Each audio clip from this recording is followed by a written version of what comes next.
पाकिस्तान के माजी के मारूफ प्ले बैक सिंगर इखलाक अहमद को हमसे पिछले 22वीं बरस बीत गए।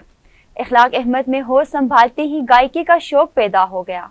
आए जानते हैं मजीद इस रिपोर्ट में।